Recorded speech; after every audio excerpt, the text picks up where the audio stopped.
Hari ini, aku akhirnya bisa bernapas. Setelah bertahun-tahun bekerja hingga lupa rasanya tidur, pinjaman 900 juta yang menghancurkan hidupku, resmi lunas. Dengan hati yang bergetar, aku berlari pulang untuk memberi kabar bahagia kepada suamiku. Aku ingin melihat dia tersenyum, untuk pertama kalinya setelah sekian lama. Tapi begitu aku membuka pintu rumah, suasananya berubah. Hening, dingin, dan ada selembar surat yang sengaja disembunyikan di bawah bantal. Begitu membaca isinya, lututku langsung goyah. Di saat aku baru saja membebaskan keluarga dari utang, suamiku justru merencanakan sesuatu yang hampir merenggut seluruh hidupku. Sebelum ceritanya dimulai, silakan tulis di kolom komentar dari daerah mana saja teman-teman yang menonton cerita ini. Jangan lupa like dan subscribe agar channel ini bisa semakin berkembang dan bisa mempersembahkan cerita yang lebih menarik lagi. Aku selalu percaya bahwa hidup yang sederhana bisa membuat orang bahagia. Tapi setelah menikah, aku belajar bahwa kesederhanaan saja tidak cukup. Ada tagihan, kebutuhan rumah, biaya sekolah keponakan yang sementara kami tanggung, dan puncaknya adalah satu hal yang selalu membuat nafasku berat setiap kali bangun pagi. Pinjaman 900 juta yang harus kami lunasi. Pinjaman itu bukan untuk foya-foya. Dulu, suamiku jatuh sakit dan butuh perawatan panjang. Aku meminjam uang dari bank demi menyelamatkannya. Aku tidak menyesal waktu itu, karena aku percaya kami akan melewati semuanya bersama. Tapi setelah sembuh, keadaan tak pernah sama. Suamiku lebih banyak diam. Ia sering duduk termenung, entah memikirkan apa. Saat aku pulang kerja, ia hanya menatapku sebentar, lalu kembali menunduk pada ponselnya. Aku tidak ingin mengeluh. Aku juga tidak ingin menyalahkannya. Aku hanya ingin keluarga kami utuh. Karena itulah aku mengambil pekerjaan tambahan. Pagi bekerja di kantor, malam menjahit pesanan kecil-kecilan. Kadang aku tertidur sambil duduk, kain masih di pangkuan. Kadang aku bangun hanya untuk menyadari aku belum makan sejak siang. Tapi anehnya, rasa lelah itu terasa lebih ringan setiap kali aku mengingat harapan kecil. Suatu hari, utang itu akan lunas. Malam selalu menjadi waktu terberat. Saat semua orang tidur, aku menghitung ulang pengeluaran. Menggeser uang dari satu amplop ke amplop lain. Menunda belanja baju, menunda mengganti kompor rusak, menunda semua hal yang bukan darurat. Setiap bulan aku hanya menyisakan sedikit untuk diriku sendiri. Bahkan membeli kopi sachet pun harus dipikir 2 kali. Tapi meski begitu, aku tetap bersyukur. Masih ada atap di atas kepala. Masih ada pekerjaan. Masih ada suami yang, meski tidak sehangat dulu, tetap ada di rumah ketika aku pulang. Aku berusaha memahami bahwa mungkin dia juga lelah melihat hidup kami tak kunjung membaik. Tetangga sering bilang aku terlalu kuat. Mereka tidak tahu berapa banyak air mata yang kutahan setiap malam. Betapa sering aku merasa takut, seolah waktu terus berlari meninggalkan kami. Namun di balik semua ketakutan itu, ada satu keyakinan yang tidak pernah pudar. Beban besar ini pasti ada akhirnya. Dan benar saja, pagi itu terasa berbeda. Udara lebih hangat. Langkahku lebih ringan. Meski belum ada kejutan apapun, hatiku seperti ingin memberitahu bahwa sesuatu sedang menunggu di depan. Aku tidak tahu apa. Aku hanya tahu aku harus bertahan. Aku memulai hari dengan rutinitas yang sama. Menyiapkan sarapan sederhana, menyapu halaman, lalu berangkat bekerja. Suamiku hanya mengangguk saat aku pamit. Tidak ada senyuman, seperti biasanya. Tapi entah kenapa aku tidak tersinggung hari itu. Rasanya aku terlalu lelah untuk memikirkan hal yang sudah berulang. Aku tidak tahu bahwa hari itu akan menjadi titik balik. Aku tidak tahu bahwa langkah kecilku keluar rumah justru membuka jalan menuju kejutan besar. Kejutan yang tidak hanya mengubah hidupku, tapi juga membuka lembaran gelap yang selama ini tersembunyi di belakangku. Yang ku tahu saat itu hanya satu hal. Aku harus tetap berjalan, meski perlahan. Karena hidup, ternyata, selalu menyiapkan sesuatu tepat saat kita mulai merasa ingin menyerah. Sejak pinjaman itu muncul, hidupku seperti berubah menjadi rangkaian panjang hari-hari yang sama. Bangun pagi, bekerja, pulang, lalu bekerja lagi sampai larut. Tidak ada jeda. Tidak ada waktu untuk memanjakan diri. Bahkan sekadar duduk 5 menit, tanpa memikirkan uang pun rasanya seperti kemewahan yang sulit kudapatkan. Aku memaksakan diri untuk terus kuat. Setiap bulan, aku mencatat semua pemasukan dan pengeluaran dengan detail. Kadang aku sampai hafal harga beras, minyak, bahkan harga deterjen dari beberapa toko yang berbeda. Semua kulakukan supaya ada sedikit uang lebih untuk membayar cicilan.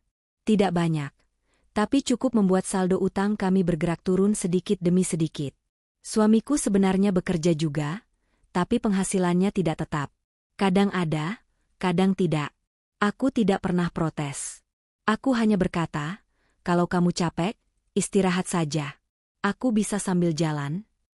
Tapi di dalam hati aku sering ketakutan. Bagaimana kalau suatu hari aku jatuh sakit? Bagaimana kalau aku tidak kuat lagi? Siapa yang akan mengurus semua ini? Malam adalah saat yang paling sunyi. Setelah pekerjaanku selesai, aku duduk di meja kecil dekat jendela. Lampu redup, tumpukan kain di sampingku, dan secangkir air hangat. Kadang aku menatap foto pernikahan kami yang tergantung di dinding. Foto itu memudar sedikit, tapi senyum kami tampak jelas. Aku selalu berhenti lama di depan foto itu, bertanya pada diri sendiri kemana perginya kebahagiaan itu. Namun, berhenti bukan pilihan. Aku harus jalan terus. Ada satu kalimat yang selalu kuingat dari almarhum ayahku. Kau boleh lelah, tapi jangan berhenti. Kalimat itu seperti bahan bakar dalam hidupku. Setiap kali ingin menyerah, aku mengulangnya di dalam hati. Pekerjaan kantor mulai menumpuk. Bosku mempercayakan banyak hal kepadaku, mungkin karena aku jarang menolak tugas. Teman-teman kantor bilang aku terlalu serius. Mereka tidak tahu bahwa setiap menit yang terbuang bisa berarti telat 1 bulan cicilan. Di luar kantor, aku menerima pesanan jahit dari beberapa tetangga. Mereka bilang hasil tanganku rapi. Entah pujian sungguhan atau kasihan, aku tidak peduli. Yang penting pekerjaan itu bisa menambah sedikit uang. Saat menjahit, aku sering terkantuk-kantuk. Jariku beberapa kali tertusuk jarum. Tapi setiap kali sakitnya terasa, aku kembali sadar betapa kerasnya hidup menempaku. Suamiku kadang memperhatikan dari jauh. Ia jarang berkata apa-apa. Hanya sekali dua kali ia bertanya, "Capek?" Dan aku selalu menjawab, "Enggak apa-apa." Padahal kadang aku ingin sekali memeluk seseorang dan berkata bahwa aku takut. Tetapi aku tahu, kalau aku terlihat goyah, semua akan runtuh. Ada masa ketika aku berpikir, mungkin ini memang takdirku. Menjalani hidup yang tidak mudah. Menanggung beban yang tidak ringan. Tapi di tengah lelah itu, ada rasa bangga yang diam-diam tumbuh dalam diriku. Tidak ada yang memaksaku. Tidak ada yang menguatkanku. Namun aku tetap bisa berdiri. Aku sering membayangkan hari ketika pinjaman itu lunas. Hari ketika aku tidak perlu lagi mencatat setiap rupiah. Hari ketika aku bisa membeli sabun wangi tanpa merasa bersalah. Hari ketika aku bisa tidur tanpa memikirkan tanggal jatuh tempo. Aku membayangkan diriku tersenyum lega, mungkin menangis sedikit. Suamiku memelukku dan berkata bahwa ia bangga padaku. Aku membayangkan langkah kami akan lebih ringan setelah beban terbesar itu hilang. Namun, di balik semua harapan itu, ada perasaan kecil yang tidak pernah benar-benar hilang. Perasaan bahwa ada sesuatu yang tidak beres. Entah dari sikap suamiku belakangan ini, atau dari firasat yang muncul tiba-tiba ketika aku sedang sendiri. Aku mengabaikannya, berharap itu hanya kecemasan biasa. Aku tidak tahu bahwa firasat itu sebenarnya tanda. Tanda bahwa sesuatu yang besar sedang menunggu di ujung jalan. Sesuatu yang akan membuka mataku selebar-lebarnya tentang apa yang sebenarnya terjadi di rumah ini. Yang ku tahu saat itu hanya satu, aku sudah terlalu jauh untuk kembali. Dan perjalanan ini, baru saja akan memasuki babak paling beratnya. Hari itu aku datang ke kantor dengan perasaan yang aneh. Entah kenapa langkahku lebih ringan, seolah dunia sedang menyiapkan sesuatu untukku. Semua terasa berbeda sejak pagi. Bahkan suara mesin fotokopi yang biasanya membuatku pusing terdengar lebih lembut. Aku pikir mungkin ini hanya efek dari tidur cukup 2 jam semalam, karena pekerjaan menjahit sedang banyak. Jam menunjukkan pukul 10 ketika ponselku bergetar. Di layar tertera nama bank tempat aku meminjam uang dulu. Jantungku langsung berdegup lebih cepat. Telepon dari bank biasanya tidak membawa kabar baik. Aku menelan ludah, menarik napas panjang, lalu menjawab. "Selamat pagi, Ibu." Kami menghubungi terkait pinjaman atas nama Anda. Tubuhku langsung menegang. Dalam hitungan detik, semua skenario buruk memenuhi pikiranku. Mungkin cicilanku kurang. Mungkin ada denda. Atau lebih buruk, mungkin bunganya naik lagi. Suara petugas bank itu terdengar tenang, tapi bagiku terasa seperti ancaman yang dibungkus sopan. Iya, Bu. Ada yang bisa saya bantu? Suaraku hampir bergetar. Petugas itu terdiam sebentar, seperti sedang mencari cara menyampaikan sesuatu yang besar. Lalu kalimat itu keluar pelan, jelas, dan menghantam keras dadaku. Kami menghubungi untuk memberitahu bahwa pinjaman Ibu sudah lunas. Aku terpaku. Antara tidak percaya dan bingung. Aku bahkan sempat berpikir aku salah dengar. Maaf, maksudnya bagaimana, Bu? Pinjaman 900 juta itu sudah dilunasi pagi ini. Pembayarannya masuk dalam satu transaksi penuh. Jadi, per hari ini, pinjaman Anda resmi ditutup. Tanganku langsung menutupi mulut. Mataku panas. Rasanya seperti ada pintu besar yang selama ini menutup hidupku, tiba-tiba terbuka lebar. Aku hampir tidak bisa bernapas. Lututku gemetar. Selama bertahun-tahun aku memikul beban itu, dan tiba-tiba semuanya hilang begitu saja. Siapa yang membayar? Pertanyaan itu meluncur begitu saja, tanpa bisa kutahan. Petugas itu tidak bisa menjawab detailnya. Hanya mengatakan bahwa pembayaran berasal dari rekening sebuah perusahaan yang pernah bekerja sama denganku. Aku mengenalnya. Proyek kecil yang kukerjakan beberapa bulan lalu, yang sempat tertunda pembayarannya. Ternyata mereka melunasi semuanya dalam satu transfer besar. Aku menunduk, menahan air mata. Semua perjuangan selama ini, rasa lelah, rasa takut, semuanya seolah luruh dalam satu detik. Aku duduk di kursiku, memegang telepon sambil menatap meja yang tiba-tiba terlihat berbeda. Seperti dunia memberi hadiah besar setelah menguji kesabaranku terlalu lama. Petugas itu sempat menjelaskan beberapa prosedur penutupan pinjaman, tapi aku nyaris tidak mendengar. Yang kupahami hanya satu hal, bebanku hilang. Hari ini, saat ini, setelah menutup telepon, aku menutupi wajah dengan kedua tangan. Air mata mengalir tanpa bisa kutahan. Teman kantor yang duduk di dekatku menatap bingung. "Kamu kenapa?" tanyanya. Aku tersenyum dengan wajah basah, lalu berkata, "Utangku lunas." Ia ikut terkejut dan memelukku. Rasanya hangat. Rasanya melegakan. Rasanya seperti akhirnya aku bisa bernapas normal setelah sekian lama hidup separuh. Ada getaran kecil di dada yang sulit dijelaskan. Kebahagiaan, syukur, dan kelegaan bercampur jadi satu. Untuk pertama kalinya dalam hidupku, aku merasa seperti manusia yang bebas. Tidak harus terus kuat. Tidak harus terus menahan rasa takut. Aku bisa bernapas tanpa hitungan angka di kepalaku. Dalam perjalanan pulang, aku berjalan lebih cepat dari biasanya. Bahkan tanpa sadar setengah berlari. Aku ingin memberitahu suamiku. Aku ingin melihat reaksinya. Aku ingin melihat apakah wajah datarnya akan berubah menjadi sesuatu yang lebih lembut. Aku membayangkan suamiku akan tersenyum. Mungkin memelukku. Mungkin mengatakan bahwa aku hebat. Setelah sekian lama tidak ada kabar baik, hari ini aku ingin kami merayakannya walau dengan makan malam sederhana. Aku tidak tahu bahwa di rumah menunggu sesuatu yang jauh berbeda. Sesuatu yang bahkan tidak pernah terlintas di pikiranku. Sesuatu yang membuat kebahagiaan hari itu berubah menjadi guncangan paling besar dalam hidupku. Sepanjang perjalanan pulang, jantungku berdebar seperti anak kecil yang membawa hadiah ulang tahun untuk orang yang disayanginya. Langkahku terasa melayang. Bahkan panas matahari siang itu tidak terasa menyengat. Semua beban yang selama ini menempel di pundakku, seperti terangkat begitu saja. Aku tidak sabar sampai rumah. Aku ingin melihat wajah suamiku berubah bahagia karena berita ini. Setibanya di depan rumah, aku berhenti sejenak.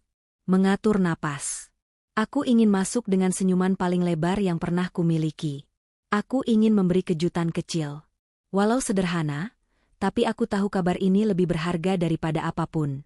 Aku membuka pintu perlahan, berharap suamiku sedang duduk santai di ruang tamu. Tapi rumah terasa sunyi. Sunyi yang tidak biasa. Biasanya ada suara televisi atau suara langkahnya di dapur. Namun kali ini tidak ada apapun. Aku memanggil pelan. Mas? Tidak ada respons. Aku meletakkan tas dan berjalan ke ruang tengah. Sofa berantakan sedikit, seolah ada seseorang yang duduk gelisah atau bangun terburu-buru. Ada gelas di meja yang masih berisi setengah, dan bekas sidik jari terlihat jelas. Seperti seseorang yang memegangnya sambil tangan gemetar. Aku tertawa kecil, mencoba mengabaikan keganjilan itu. Mungkin dia lagi mandi, pikirku. Aku melangkah menuju kamar. Pintu kamar setengah terbuka. Dari celah pintu, aku melihat bayangan suamiku sedang duduk di tepi ranjang.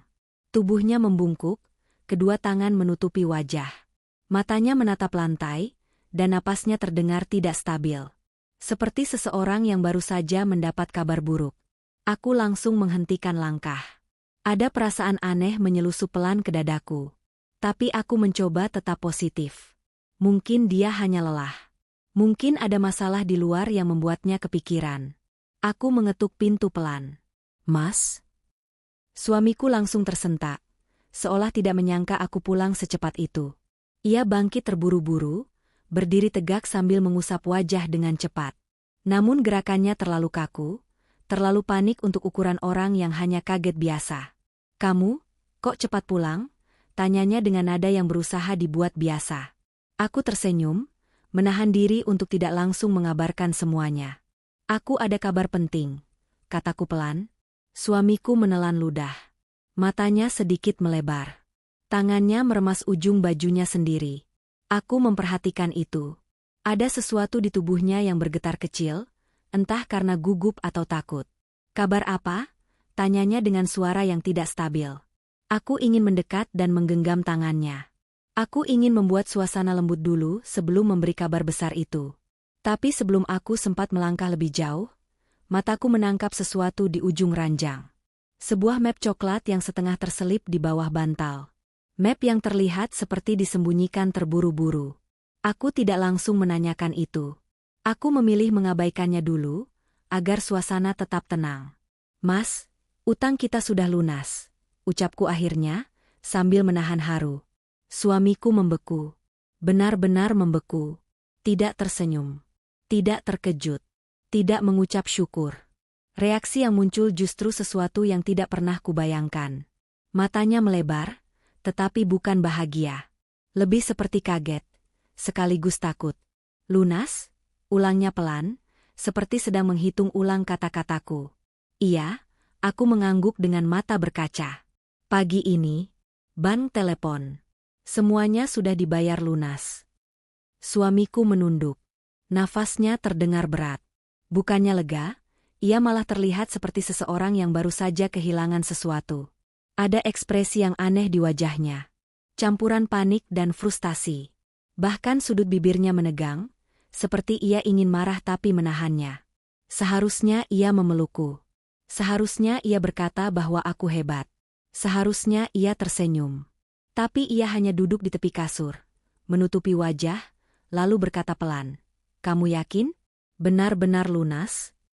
Nada suaranya membuat hatiku merinding. Seolah kabar baik ini, justru menjadi masalah besar baginya. Aku kembali menatap map coklat yang disembunyikannya.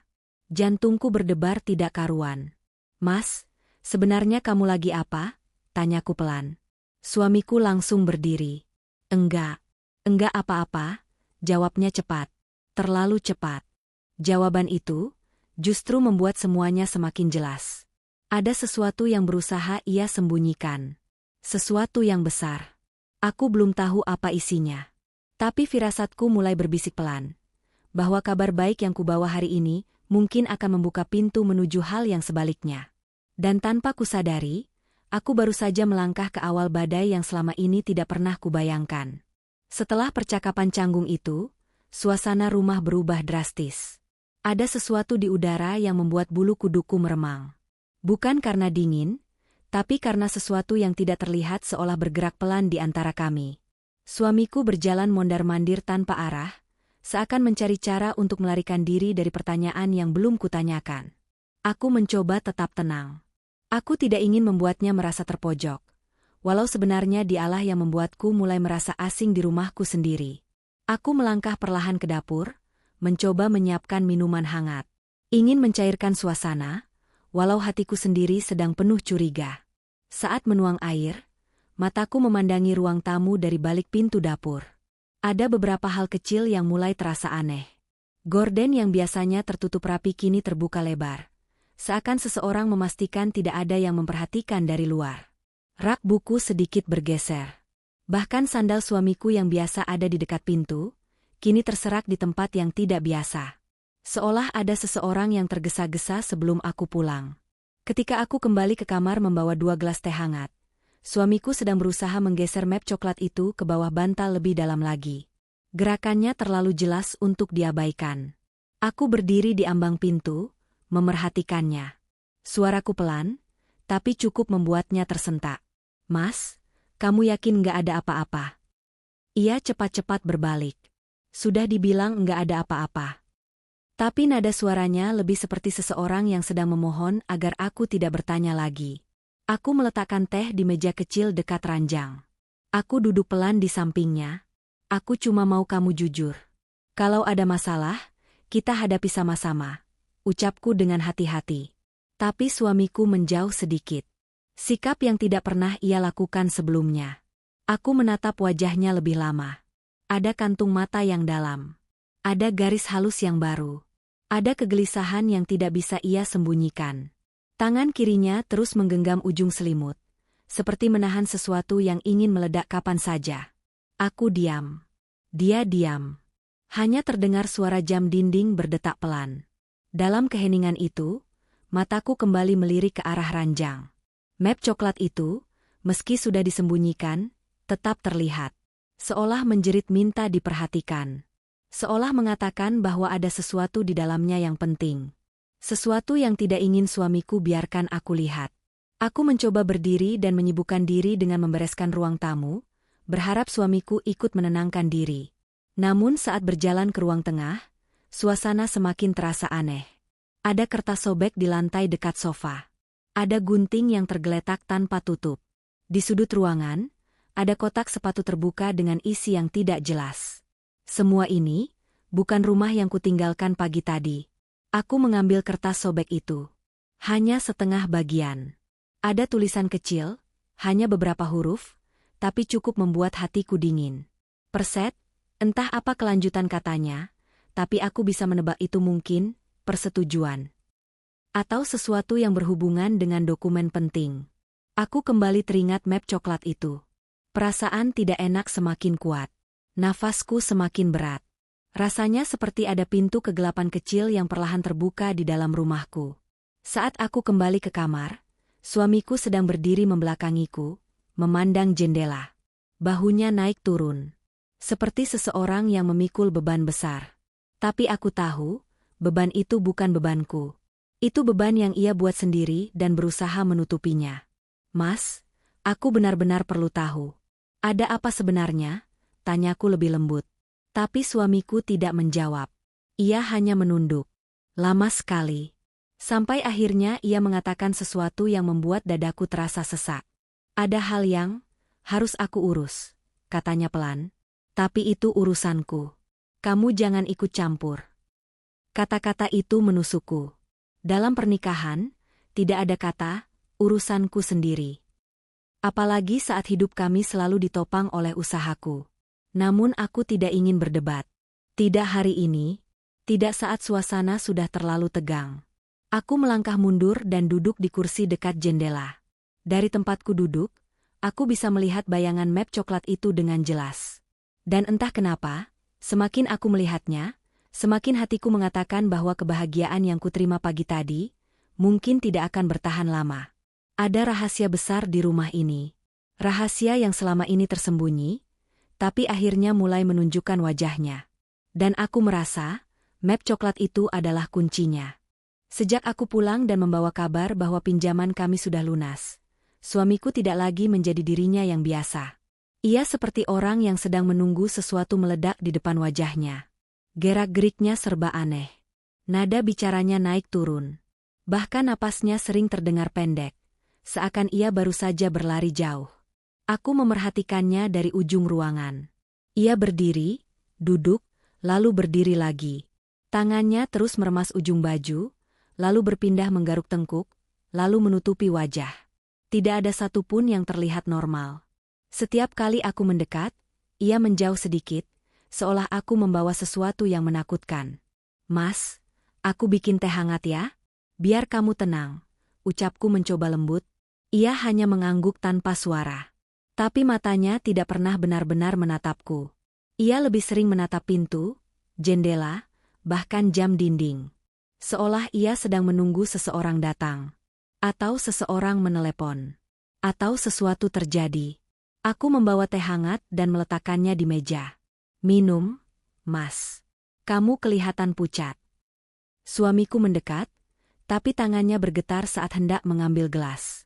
Begitu panas teh menyentuh kulit jarinya, ia langsung meletakkannya kembali. Nafasnya terdengar berat. "Aku cuma banyak pikiran," katanya pelan. Aku duduk di sampingnya. "Kalau banyak pikiran, cerita sama aku. Kita ini pasangan. Masa kamu mikir sendiri?" Ia menoleh, tapi cepat sekali. Matanya seperti menyimpan ribuan kata yang ingin keluar, tapi semuanya terjebak dan ditahan. "Enggak. Kamu enggak perlu tahu," jawabnya sambil mengusap wajah. Jawaban itu membuat hatiku nyeri. Aku bukan orang asing dalam hidupnya. Aku orang yang selama ini memegang semua beban rumah tangga. Tapi justru aku yang paling tidak boleh tahu. Suamiku berdiri dan berjalan ke lemari. Ia membuka laci satu persatu, mengacak isinya, lalu menutupnya kembali dengan kasar. Aku terkejut melihat caranya menarik napas. Cepat, pendek, dan gelisah. "Kamu kehilangan sesuatu?" tanyaku. Ia menggeleng cepat. Terlalu cepat. Enggak ada." Tapi aku tahu ia berbohong. Aku sudah lama hidup dengannya. Aku tahu setiap nada, setiap ekspresi, setiap kebiasaan kecilnya. Dan hari ini, semuanya tidak seperti biasanya. Saat ia terus mondar-mandir seperti itu, aku kembali melirik map coklat yang setengah tersembunyi di bawah bantal. Semakin lama aku menatapnya, semakin kuat firasatku bahwa isinya bukan hal sepele. Mungkin itu sebabnya ia sangat gelisah ketika aku pulang lebih cepat. Aku memutuskan untuk mendekati ranjang. Pelan, seolah-olah aku hanya ingin merapikan selimut. Tapi suamiku langsung menghampiri dengan langkah cepat. "Jangan pegang itu," serunya spontan. Aku terdiam. Seluruh tubuhku menegang. Suaranya terlalu keras, terlalu emosional. "Kenapa enggak boleh?" tanyaku pelan. Ia menelan ludah. Wajahnya berubah pucat. "Itu cuma kertas kerja. Enggak penting. Kamu jangan buka." Kata-katanya terdengar seperti alasan yang dibuat tergesa-gesa. Bahkan ia sendiri terlihat tidak yakin dengan apa yang ia katakan. Aku menatapnya lebih lama, dan kali ini ia tidak sanggup menatap balik. Suasana kamar semakin berat. Udara terasa lebih dingin, meski jendela tertutup semua. Aku bisa mendengar detak jantungku sendiri. Saking heningnya, suara jam dinding terdengar seperti detik yang memukul-mukul dadaku. "Mas, kalau ada yang ingin kamu ceritakan, bilang sekarang. Aku nggak akan marah. Aku cuma ingin tahu apa yang sebenarnya terjadi," ucapku lembut. Suamiku menutup mata, menghela napas panjang, lalu membuka mulut seakan ingin bicara. Namun sebelum satu pun kata keluar, ponselnya berbunyi. Suara getaran itu membuatnya tersentak seperti seseorang yang ketahuan melakukan kesalahan. Ia meraih ponsel dengan cepat, lebih cepat dari biasanya. Matanya melebar saat membaca nama penelepon. Lalu tanpa alasan jelas, ia mematikan suara ponsel dan menyimpannya di saku. Seakan ia tidak ingin aku tahu siapa yang menelepon. "Siapa tadi?" tanyaku. "Telepon salah sambung," jawabnya terlalu cepat. Untuk pertama kalinya dalam hidupku, aku merasa suamiku bukan hanya gelisah, tapi juga takut. Takut pada seseorang. Takut pada sesuatu. Atau mungkin, takut padaku menemukan apa yang ia sembunyikan. Aku menatap map coklat itu lagi.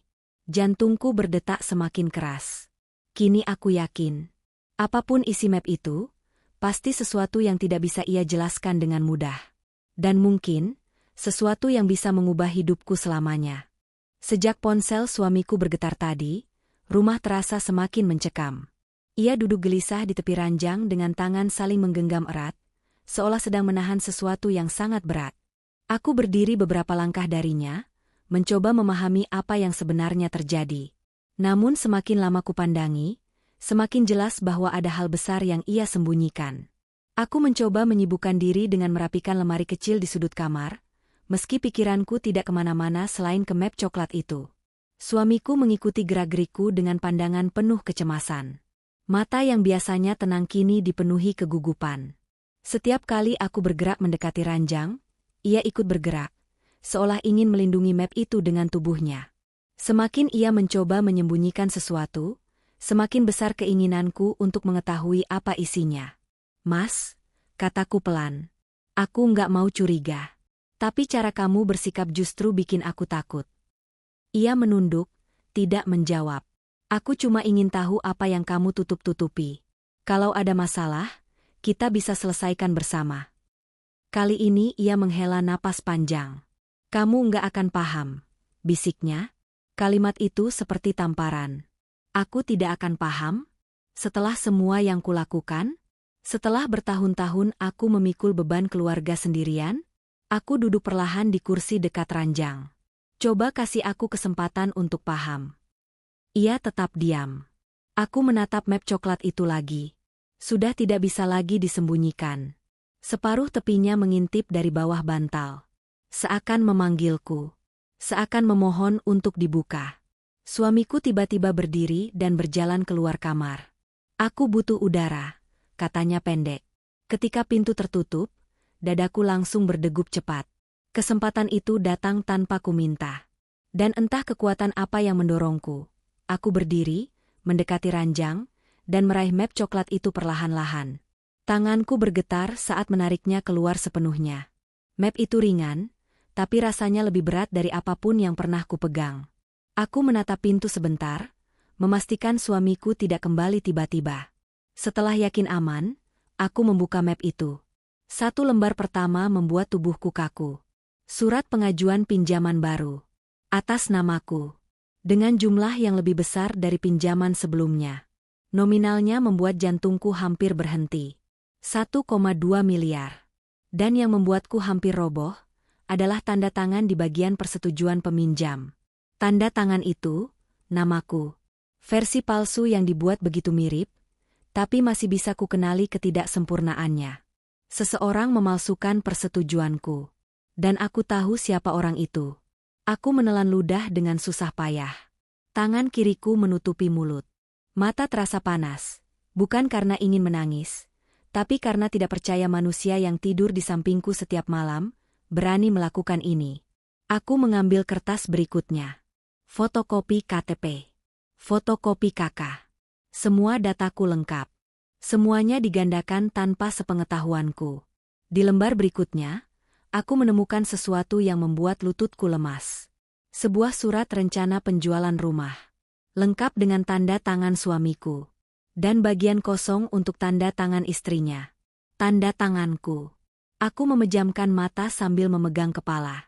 Suara nafasku sendiri terdengar tidak stabil. Dunia seolah berputar pelan. Ini bukan kesalahpahaman kecil. Ini bukan masalah sepele. Ini pengkhianatan. Aku mengambil lembar terakhir. Sebuah catatan tulisan tangan. Tulisan suamiku sendiri.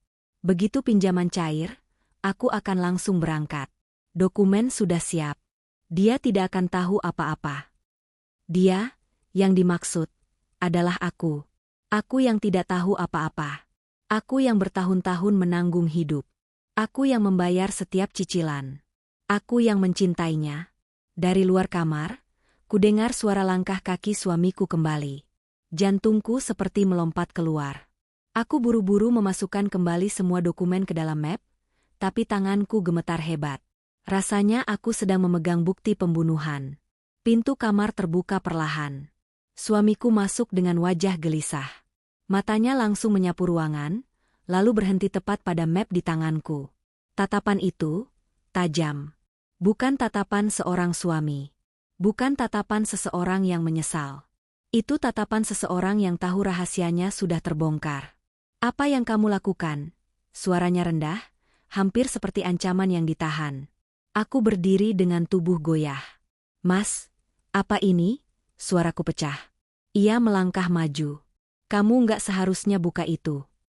Kenapa ada pengajuan pinjaman atas namaku? Kenapa ada rencana jual rumah? Kenapa tanda tanganku dipalsukan? Jelasin." Suaraku naik tanpa bisa kutahan. Ia terdiam. Lama. Sangat lama. Wajahnya menegang, rahangnya terkunci. "Aku butuh uang," katanya akhirnya. "Dan kamu nggak akan mengerti." Aku menatapnya dengan mata memerah. "Setelah semua yang aku lakukan? Setelah aku lunasi pinjaman kita? Kamu balasnya begini?" Ia tidak menjawab. Hanya menatapku kembali dengan mata kosong. Seperti seseorang yang sudah terjebak terlalu dalam dan tidak tahu bagaimana keluar. Di momen itu, aku sadar satu hal. Suamiku bukan hanya menyembunyikan sesuatu. Ia sedang merencanakan sesuatu yang bisa menghancurkan hidupku.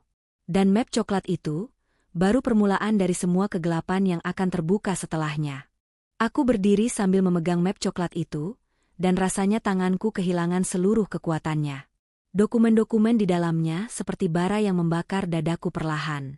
Suamiku berdiri di hadapanku, wajahnya pucat namun matanya menunjukkan sesuatu yang tidak pernah kulihat sebelumnya. Bukan rasa bersalah, bukan penyesalan, tapi ketakutan, sekaligus kemarahan kecil yang berusaha ia tahan. "Mas, dari semua orang di dunia ini, kenapa kamu yang melakukan ini?" Suaraku bergetar. "Kenapa kamu palsukan tanda tanganku? Kenapa kamu mau ambil pinjaman tanpa bilang apa-apa?" Ia menoleh ke arah jendela. "Aku bilang kamu nggak akan paham." Aku menutup map itu dengan cepat, takut kalau isinya benar-benar membuatku roboh. Namun saat aku menjatuhkan pandangan ke lantai, beberapa lembar kertas tipis jatuh dari dalam map. Kertas-kertas itu terserak di lantai. Aku menunduk hendak memungutnya, tetapi suamiku lebih cepat. Ia meraih kertas itu dengan gerakan tergesa, tapi satu lembar terlepas dari genggamannya dan mendarat tepat di ujung kakiku. Aku mengambilnya sebelum ia sempat menariknya kembali. Lembar itu membuat tubuhku membeku. Sebuah surat perjanjian hutang. Ditulis tangan oleh seseorang yang jelas bukan petugas bank. Ada nama seorang pria yang tidak kukenal tertera sebagai pemberi pinjaman. Jumlahnya jauh lebih besar dari pinjaman bank sebelumnya. 1,2 miliar. Dengan bunga harian. Dan jika tidak membayar sesuai tanggal yang tertera, ada ancaman halus dalam kalimat terakhir. Jika tidak melunasi tepat waktu, kami akan menjemput sesuai kesepakatan. Dadaku sesak. Ayat itu terasa seperti jerat yang melilit leherku. "Mas, ini apa?" tanyaku dengan suara yang hampir tidak keluar. Suamiku memalingkan wajah. "Itu cuma dokumen sampah. Enggak penting." "Enggak penting?" Aku hampir tertawa. "Ini pinjaman dari rentenir. Ada tanda tanganmu di sini. Dan di halaman belakang, ada tanda tangan aku. Tapi ini jelas palsu." Ia diam. Mulutnya mengatup rapat. Tangannya mengepal. Aku membuka lembar lain yang jatuh ke lantai. Sebuah catatan kecil. Tulisannya cepat, seperti dibuat dalam kondisi tergesa-gesa. "Begitu uang cair, kita kabur ke Malaysia. Dia akan sibuk dengan urusannya sendiri." Aku mengangkat pandangan perlahan pada suamiku. "Kita? Kita siapa?" Ia terdiam. Tidak berkedip. Seakan tubuhnya membatu. Aku tahu jawabannya sebelum ia mengeluarkan satu kata pun. Seseorang lain terlibat. Seseorang yang membuatnya berani memalsukan identitasku. Seseorang yang membuatnya mau menjual rumah ini. "Mas," suaraku pecah. "Tolong jangan bohong lagi. Kamu mau kabur sama siapa?" Ia menarik napas panjang. Namun bukan napas seseorang yang ingin menjelaskan, melainkan napas seseorang yang merasa semua sudah terlambat untuk diselamatkan. "Itu cuma rencana cadangan." "Cadangan? Kamu hampir jual rumah kita. Kamu hampir buat hutang baru atas namaku." Suaraku meninggi tanpa bisa kutahan. "Karena aku butuh uang." Ia akhirnya berteriak. Suara itu menghantam dinding-dinding rumah yang biasanya tenang. Ia melanjutkan dengan suara bergetar, "Aku terjebak. Aku harus bayar balik beberapa orang. Aku nggak tahu harus gimana." Aku menelan air mata yang menggenang. Lalu kenapa pakai nama aku? Kenapa enggak bilang? Kenapa enggak minta tolong? Dia menunduk. Kalau aku bilang, kamu pasti nolak. Tentu saja aku nolak. Karena ini gila, Mas. Aku memukul dadaku sendiri, mencoba menahan sesak. Tapi kamu memilih jalan yang lebih gila. Kamu memilih mengkhianati aku. Kamu memilih menghancurkan aku.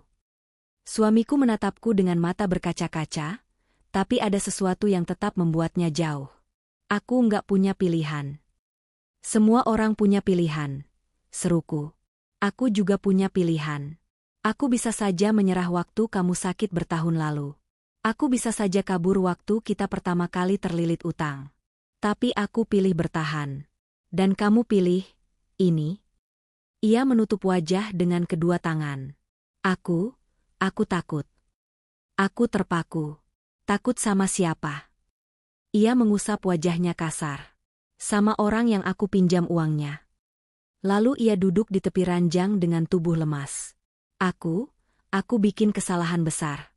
Dan aku pikir, kalau pinjaman cair, aku bisa bereskan semuanya. Aku memejamkan mata. Dengan menghancurkan hidup istrimu? Ia tidak menjawab. Air mata akhirnya turun juga, tapi tidak deras. Hanya diam-diam, perlahan, seperti air yang merembes dari dinding retak. Aku mengambil map coklat itu dan menatap semua isi dokumen sekali lagi. Setiap kata, setiap angka, setiap tanda tangan palsu, semuanya terasa seperti pisau yang menusukku berulang-ulang. Mas, kataku akhirnya dengan suara pelan tapi tegas. Apa kamu sadar? Kalau dokumen ini sudah masuk ke bank atau rentenir, hidupku selesai? Aku bisa kehilangan rumah, kehilangan kebebasan, kehilangan semuanya. Suamiku menunduk makin dalam, suaranya hampir tidak terdengar. Maaf. Tapi maaf itu terlalu ringan dibandingkan beban yang nyaris ia lemparkan ke pundakku. Di antara rasa pusing, marah, takut, dan kecewa, satu kesadaran muncul perlahan dalam benakku. Kebenaran yang lebih gelap sedang menunggu. Satu yang belum sepenuhnya terungkap. Satu yang mungkin lebih menyakitkan dari apapun yang sudah kubaca. Dan firasat itu membuat tubuhku terasa semakin dingin. Setelah membaca isi seluruh dokumen itu, tubuhku terasa ringan, tapi bukan ringan yang melegakan. Lebih seperti melayang karena shock. Seperti pikiranku belum bisa menerima kenyataan bahwa orang yang selama ini tidur di sampingku, merencanakan sesuatu yang bisa menghancurkan hidupku dalam sekejap. Suamiku duduk di tepi ranjang, wajahnya tertutup tangan. Nafasnya tidak stabil. Tapi yang membuatku marah bukan ketakutannya, melainkan kenyataan bahwa ia hanya takut karena rahasianya terbongkar, bukan karena ia menyesal. Aku berdiri beberapa langkah darinya, memegang map coklat itu seperti memegang bukti pengkhianatan yang paling pahit. Dadaku naik turun, merasa penuh dan sesak. Tapi aku tahu, saat ini bukan waktunya menangis. Aku butuh jawaban. Aku butuh kejelasan. Aku butuh kebenaran dari mulutnya sendiri. Mas, suaraku pelan, tapi tegas. Ia tidak menjawab. Lihat aku. Perlahan, ia menurunkan tangannya. Wajahnya tampak kusut, tapi bukan kusut menahan tangis. Lebih seperti seseorang yang sedang berusaha mencari alasan untuk mempertahankan keputusannya. Jawab aku, kataku. Kenapa kamu sampai sepikir itu? Kenapa kamu nekat mengambil pinjaman sebesar ini? Kenapa kamu pakai namaku? Ia menunduk lagi, lalu berkata pelan, karena aku nggak punya pilihan lain. Aku menggeleng. Kamu selalu punya pilihan, Mas. Kamu bisa bicara sama aku. Bisa jujur. Bisa minta bantuan. Tapi kamu pilih cara paling kejam. Ia memejamkan mata. Kalau aku minta bantuan, kamu pasti marah. Dan kamu pikir aku nggak marah sekarang? Suaraku bergetar. Kamu pikir aku akan diam saja setelah lihat tanda tangan palsu atas namaku? Ia berdiri, berjalan ke arah jendela, lalu kembali duduk dengan gelisah. Aku ditekan. Aku harus cepat bayar. Mereka bilang kalau aku telat, mereka bakal datang ke rumah. Aku merasakan dingin menjalar sampai ke tulang. Siapa mereka? Ia tidak menjawab, hanya mengalihkan pandangan. Mas, jawab aku, kataku tegas. Siapa yang kamu pinjam uangnya? Hanya orang, jawabnya singkat. Siapa? Ulangku.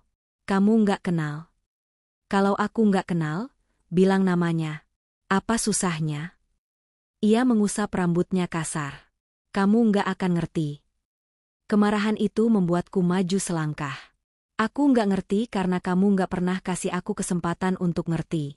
Kamu malah pilih tutup mulut dan jatuhkan semua ini ke atas pundak aku. Kamu mau aku hidup sebagai pesakitan? Mau aku hidup dikejar rentenir? Apa itu rencananya? Ia membalas dengan suara tinggi, aku cuma mau selamat. Kata-kata itu membuat langkahku berhenti. Selamat? Sendiri?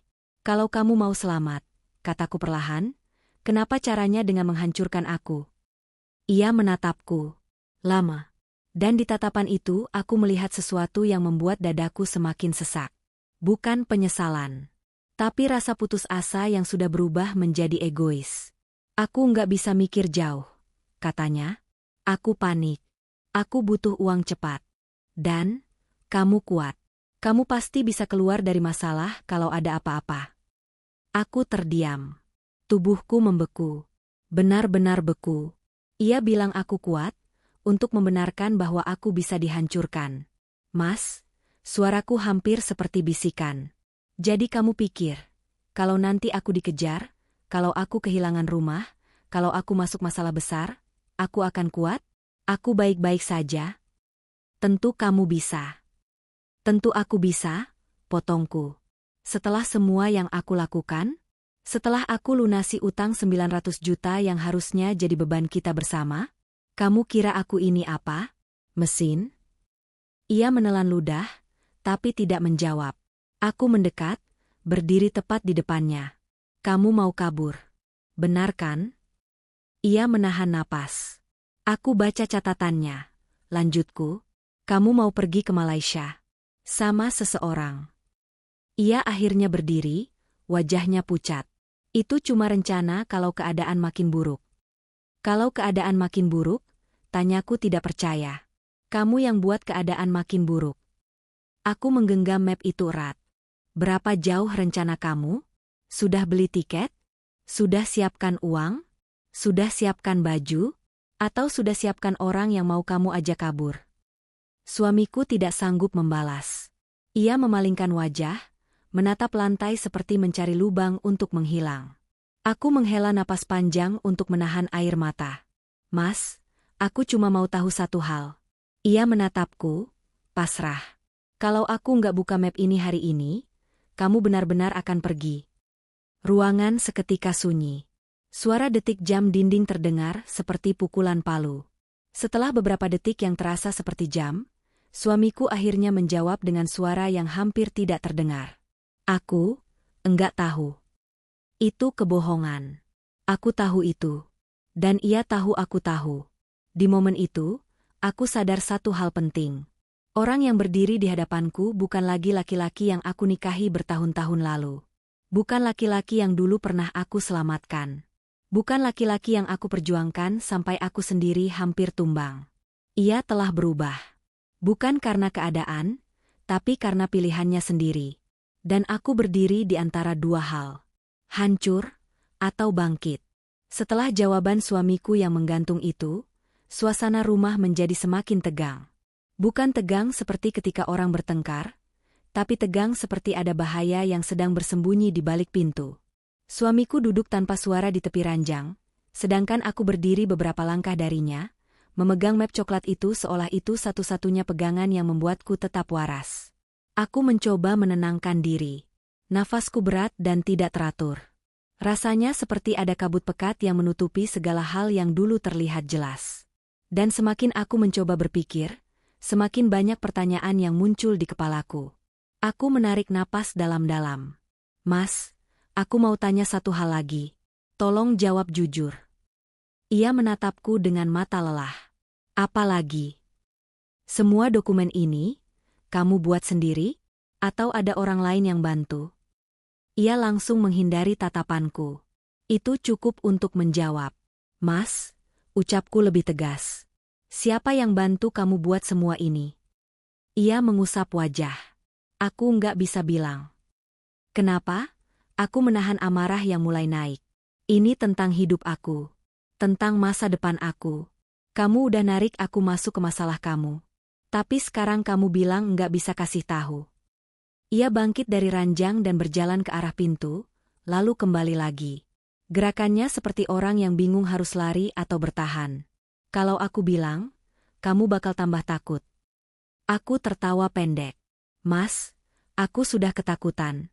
Lebih dari yang kamu bayangkan. Jadi tolong jangan perlakukan aku seperti anak kecil. Ia menghela napas berat, seperti menyerah. Ada orang yang, aku sudah lama hutang sama dia. Siapa? Tanyaku lagi. Ia menjawab tanpa menatapku. Teman lama. Teman lama yang bisa bikin kamu mau kabur ke luar negeri? Suaraku meninggi sedikit. Ia terdiam. Pandangannya kosong. Dia bukan orang biasa. Aku menelan ludah. Maksudmu? Ada orang yang, kalau kita telat bayar, mereka nggak cuma nagih, katanya pelan. Dan mereka tahu rumah ini. Mereka tahu kamu. Jantungku serasa berhenti berdetak sesaat. Mereka tahu aku. Aku nggak mau kamu kena apa-apa, katanya lagi. Makanya aku mau ambil pinjaman baru. Mau cepat lunasin. Kalau itu cair, mereka berhenti. Kita bisa pergi dari sini. Aku, ulangku lirih. Atau kamu? Ia menutup mata. Aku nggak mau tarik kamu. Tapi, semuanya sudah telanjur. Aku mundur selangkah. Kata-katanya tidak membuatku tenang. Justru membuat seluruh tubuhku merinding. Jika benar ada orang luar yang terlibat dan mereka mengetahui identitasku, maka bahaya itu bukan sekadar dokumen, tapi sesuatu yang lebih nyata. Aku berjalan keluar kamar, mencoba mengatur napas. Suamiku mengikutiku dari belakang. Kamu mau kemana? Aku cuma butuh udara, kataku pendek. Aku melangkah ke ruang tengah, dan saat itu mataku tiba-tiba menangkap sesuatu yang lain. Ponsel suamiku tergeletak di meja, layarnya menyala. Ada notifikasi pesan baru masuk, tapi belum terbuka. Aku mendekat sebelum ia sempat bereaksi. Jangan. Suamiku berteriak terlalu cepat. Aku segera mengambil ponsel itu. Ia mencoba meraih, tapi aku menghindar. Aku cuma lihat, kataku sambil menjaga jarak. Di layar, hanya terlihat satu kalimat dari seseorang bernama Dika Proyek. Kalau kamu lambat lagi, kami yang datang ke rumahmu. Dadaku langsung mengencang. Ada ancaman jelas di sana. Aku membuka pesan sebelumnya.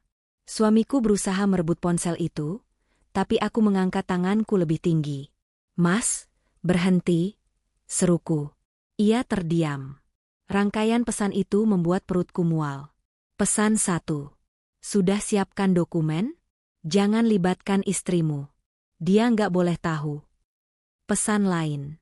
Kalau tak cair minggu ini, kami urus caramu sendiri. Dan pesan terakhir sebelum pesan yang baru masuk. Ingat, rumah itu jaminan. Istrimu juga. Tubuhku gemetar. Mas, suaraku nyaris tidak keluar. Mereka benar-benar tahu aku. Suamiku tidak bisa menatapku. Aku bilang, aku nggak punya pilihan. Aku duduk perlahan di sofa, merasa dunia runtuh pelan-pelan. Mas, kamu bukan cuma sembunyikan masalah.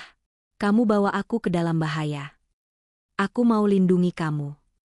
Dengan memalsukan tanda tangan aku, dengan hampir jual rumah kita, dengan mau kabur sama orang lain, tangisku pecah, bukan karena lemah, tapi karena terlalu banyak luka masuk dalam satu waktu.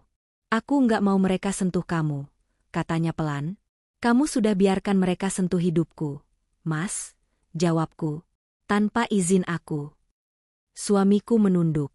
Bahunya turun seakan beban itu akhirnya menghancurkannya juga. Tapi aku tidak merasakan sedikit pun belas kasihan. Bukan karena aku jahat. Tapi karena aku akhirnya sadar, orang yang selama ini kubela mati-matian, bukan lagi orang yang sama. Pelan-pelan, aku bangkit dari sofa. Mas, mulai hari ini, aku nggak mau ikut tenggelam dalam masalah yang kamu buat sendiri. Ia mendongak, panik. Kamu mau kemana? Aku memandangnya dengan mata yang masih basah, tapi tatapanku sudah berbeda. Lebih tegas. Lebih kuat. Aku mau selamat. Untuk diriku sendiri. Suamiku berdiri, langkahnya kacau. Jangan tinggalin aku, tolong. Aku menggeleng. Kamu sendiri yang lebih dulu tinggalin aku, Mas.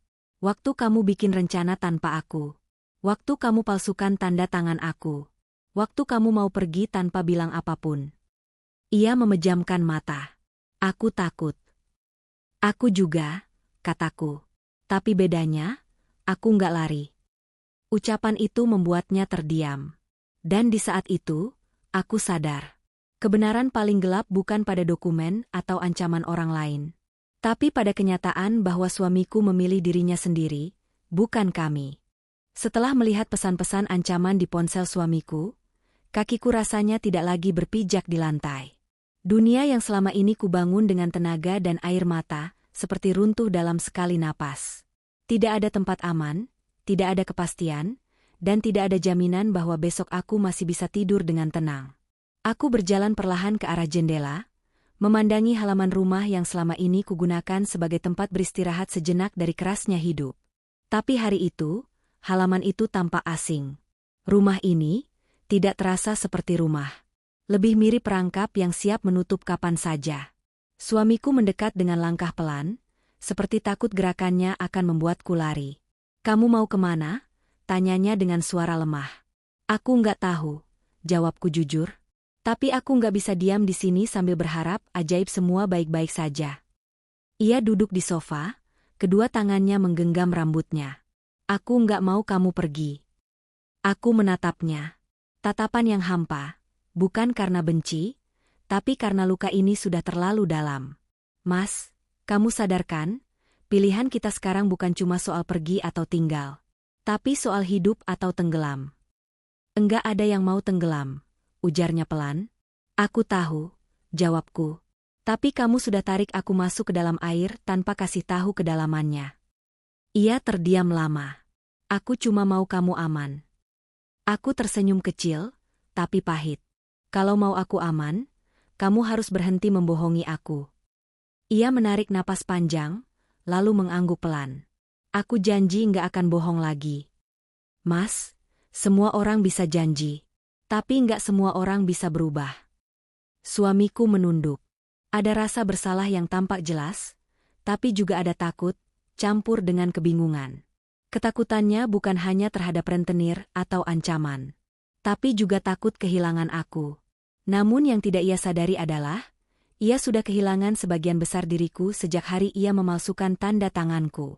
Aku berjalan ke kamar dan duduk di tepi ranjang. Map coklat itu masih ada di sana. Aku menyentuhnya dengan jemari yang dingin. Map itu seperti simbol dari semua luka yang selama ini kusimpan diam-diam. "Apa yang harus aku lakukan?" gumamku pelan. Pertanyaan itu bukan untuk suamiku. Bukan juga untuk siapapun. Itu pertanyaan yang selama bertahun-tahun selalu kutahan, tapi baru hari inilah rasanya benar-benar perlu dijawab. Setelah beberapa menit, suamiku masuk ke kamar. Ia berdiri di depan pintu, tidak berani mendekat. "Kalau kamu butuh aku pergi, aku akan pergi," katanya lirih. Aku menatapnya. Kata-kata itu seperti pisau bermata dua. Di satu sisi, aku lega ia bersedia memberi ruang. Tapi di sisi lain, kalimat itu terlambat berbulan-bulan. Bertahun-tahun bahkan.